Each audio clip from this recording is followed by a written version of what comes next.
Sarah Nolan was 17 when the crossing guard with the kind gray eyes saved her life. It was an unremarkable Tuesday morning in the heart of Brisbane as Sarah rounded the corner onto Albert Street, running late for school as usual. Her head was down, blonde hair flying wildly around her face as she hurried along, oblivious to the world around her. That's when she heard it, the frantic, high-pitched tweet of a whistle. Startled, Sarah glanced up just in time to see the crossing guard gesturing frantically at her to stop as a council bus barreled through the pedestrian crossing she had been about to step into. The crossing guard, a weathered old man with alert gray eyes, grabbed Sarah's arm and yanked her back onto the curb as the bus whooshed past, missing her by inches. Heart pounding, Sarah stared wide-eyed at the old man, breath coming in ragged gasps as the realization of what had almost happened sank in. "Careful, love," the old man said gently, letting go of her arm. "Can't have a pretty young thing like you getting flattened on my watch, now can we?" He smiled warmly at her, eyes crinkling at the corners, and something about his demeanor, the steadiness in his gaze, the earnest kindness radiating from him made Sarah's eyes well up with tears. Before she knew what was happening, she had thrown her arms around the old man, almost knocking him off balance as she sobbed into his fluorescent orange safety vest. "Whoa there," he chuckled, patting her awkwardly on the back. "It's all right, you're safe now." Sarah collected herself and stepped back, wiping her eyes. "Thank you," she whispered. "You saved my life." The old man waved a hand dismissively. "Just doing my job. You best be off to school now. And pay more attention when you're crossing the road." Sarah nodded, managing a watery smile. "I will. I'm Sarah, by the way." "Bert," the old man replied. "Bert Reynolds. Like the actor, but better looking." He winked. Sarah laughed, feeling the tension drain out of her body. She thanked Bert again and hurried across the street, glancing back to give him a little wave before disappearing around the corner. That was the day Sarah Nolan's life changed forever, though she didn't know it at the time. In the months that followed, she found herself taking the long route to school each morning just so she could cross at Bert's intersection. At first, they just exchanged smiles and waves, but gradually Bert started asking Sarah about her day, complimenting her on the colorful scrunchies she wore in her hair, making silly dad jokes that never failed to coax a giggle out of her. Sarah grew to look forward to their morning chats. There was something so warm and comforting about Bert's presence. He radiated a kind of goodness that she had never experienced before. Her own father had walked out when she was just a baby, and her mother, a haggard woman hardened by life's disappointments, rarely showed Sarah any affection. Bert's small acts of caring, remembering Sarah's birthday, noticing when she got a good grade on a math test, asking if she was feeling better when she arrived sniffling with a head cold one rainy morning, filled an aching void in Sarah's heart she hadn't even fully realized was there. As the weeks turned into months, Sarah started arriving earlier and earlier each day so she could spend a few extra minutes chatting with Bert before the morning rush of commuters began. She told him about her dreams of becoming a doctor, her fears that she wasn't smart enough to get into university. In turn, Bert told her about his life, how he'd worked for Queensland Rail for 40 years before retiring, the wife he'd adored who had passed away from cancer a decade ago, his estranged son who lived up in Cairns and rarely called. Bert listened to Sarah in a way no one else ever had. When she expressed her doubts about her future, he looked her straight in the eye and said with quiet conviction, "You can do anything you set your mind to, Sarah. I believe in you." Coming from anyone else, the words might have sounded trite, but from Bert, they carried the weight of absolute certainty.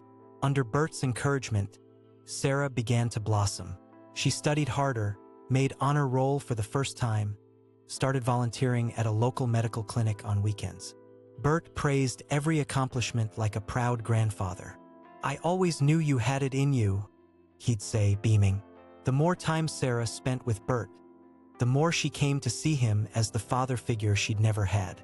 Her own mother, suspicious and self-absorbed, barely seemed to notice the change in her daughter. But for Sarah, everything had changed. For the first time in her life, she had someone who believed in her unconditionally, who listened without judgment, who cared about her hopes and dreams. She didn't know it was possible to love someone so deeply after knowing them for such a short time. But there it was, love, pure and uncomplicated, glowing steadily in her chest like an eternal flame. It all came crashing down the morning Sarah arrived to find a different crossing guard at Bert's post. A bored-looking young man with headphones jammed in his ears. When she asked after Bert, the man shrugged apathetically. "They just tell me where to show up. I don't get a roster." Unease twisting in her gut, Sarah made it through the school day in a daze. As soon as the final bell rang, she raced back to Bert's corner. But he wasn't there. Pulse thrumming, she scanned the busy intersection as if she might somehow spot him in the crowd. But there was no sign of him. Tears pricking her eyes, Sarah approached an elderly woman waiting to cross the street. "Excuse me," she said, willing her voice not to wobble. "I'm looking for the man who usually works this corner. His name is Bert." "Oh, Bert!" the woman exclaimed. "Lovely chap, haven't seen him the last few days though. Reckon he might have taken ill, at his age you never know. I do hope he's all right." A cold dread seized Sarah's heart. Mumbling her thanks, she turned and stumbled down the street in a fog of panic. Bert had never mentioned any health problems, but the woman was right, at his age anything could happen. Sarah cursed herself for not finding out more about his life, his family. She didn't even know his address. How could she have let herself get so close to him without gathering those most basic details? Blindly, Sarah wandered in the direction of her house, not even seeing the sidewalk in front of her. Hot tears streamed down her cheeks as she bit back sobs. The thought of Bert sick or hurt somewhere, alone, was unbearable. She couldn't lose him. Not now. Not when she just found him.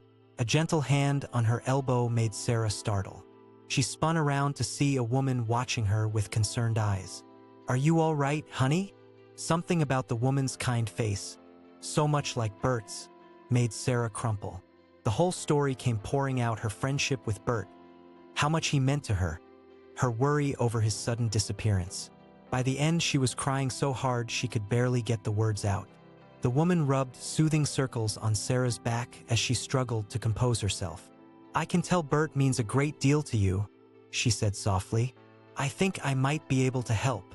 Hope leapt in Sarah's chest as she lifted her tear-stained face. The woman smiled. "I volunteer at a medical clinic not far from here. I can ask around, see if anyone fitting Bert's description has come in recently." Sarah could have kissed her. She quickly scribbled down her number on a scrap of paper and pressed it into the woman's hand. "I'll call you if I find out anything," the woman promised, folding Sarah into a quick, motherly hug before continuing on her way. The next few days were agony for Sarah. She called in sick to school and spent hours pacing her small bedroom, staring at her silent phone, jumping at every creak of the floorboards. Her mother, irritated by her listlessness, snapped at her to go outside and get some fresh air. Sarah obeyed robotically, her feet carrying her towards Albert Street almost of their own volition. But Bert still wasn't there. The bored young crossing guard remained, scrolling through his phone as he lazily waved pedestrians forward. Seeing him at Bert's post made Sarah's stomach clench. It felt wrong, like the universe had tilted off its axis. Bert belonged there, with his gentle smiles and his silly jokes and his unwavering belief in her. A world without him in it was unthinkable. On the fourth morning, just when Sarah thought she might collapse under the weight of her own dread, her phone rang. She lunged for it, nearly dropping it in her haste to accept the call. "Sarah? It's Anne, from the medical clinic. I found Bert." The world seemed to freeze as Sarah held her breath. Is he okay?" "He's alive, but I'm afraid he's had a stroke. He's in the ICU at St. Vincent's Hospital." A stroke. The word echoed in Sarah's mind as she sank onto the edge of her bed, legs trembling. She remembered learning about strokes in her biology class, the damage they could wreak on a person's brain, their body. The thought of vibrant, quick-witted Bert diminished by such a thing made her feel sick. "Can I see him?" she whispered. "I think that would be good for him," Anne said gently. "He's stable now, but he's going to have a long recovery ahead of him. He could use a friend like you." The ICU was a sterile, forbidding place, all beeping machines and chemical smells. Sarah's heart clenched painfully as a nurse led her to Bert's bedside. He looked so frail lying there, his skin almost translucent against the crisp white hospital sheets. Tubes and wires snaked out from under his thin gown, making him seem not quite human. But when his eyes fluttered open and met hers, they were the same warm gray she remembered, albeit hazy with pain and confusion. "Sarah," he rasped, his voice a thin croak. "You're here." "Of course I'm here," she said thickly, taking his hand in both of hers as tears streamed down her face. "Where else would I be?"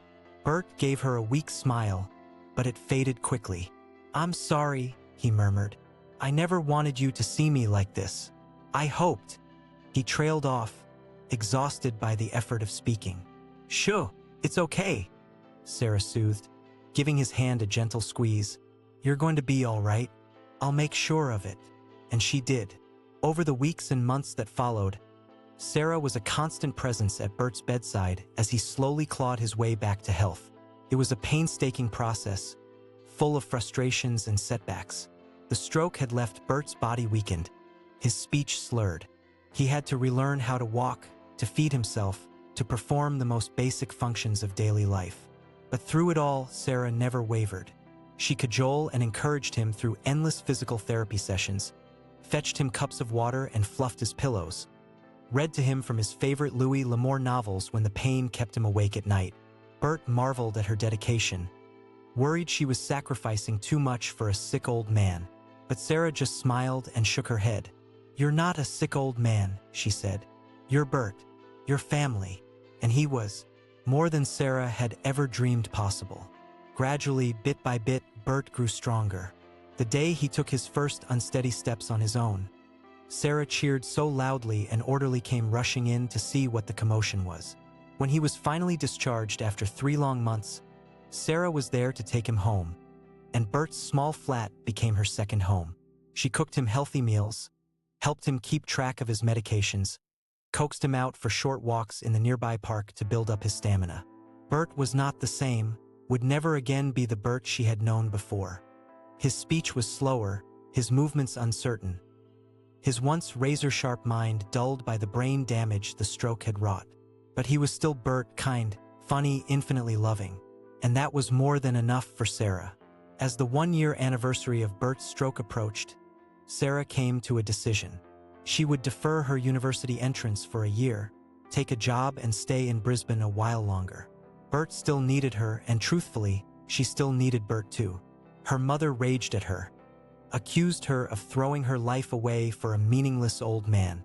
Sarah let the acid words wash over her, secure in the knowledge that her mother couldn't possibly understand the bond she and Bert shared. Letting him down was unthinkable, but life, as it so often does, had other plans. On a sunny Tuesday morning, almost exactly a year to the day since Bert's stroke, Sarah arrived at his flat to take him for their usual walk and found him sitting in his armchair, a peaceful smile on his face, the Louis L'Amour book she'd given him for his birthday open on his lap. He was gone. The grief was blinding, obliterating. Sarah moved through the days following Bert's death in a haze of anguish, her heart too battered to make sense of this loss on top of all the others. She had poured so much of herself into Bert, had shaped her world around the steady anchor of his presence. Who was she without him? It was, and the woman from the clinic all those months ago, who pulled Sarah back from the brink. She showed up on Sarah's doorstep the day after the small, quiet funeral with a casserole and a look of quiet understanding in her eyes. "I know how much you loved him," she said simply as Sarah wept into her shoulder. "He loved you too, more than anything. The most important thing now is to honor that love by living the kind of life he always wanted for you." Slowly, painfully, Sarah began to put herself back together. She cried an ocean of tears, raged against the unfairness of a world that could take someone like Bert away. But even in her darkest moments, she could still feel his love enveloping her like an old, worn coat, steady, unchanging, as much a part of her as her own beating heart.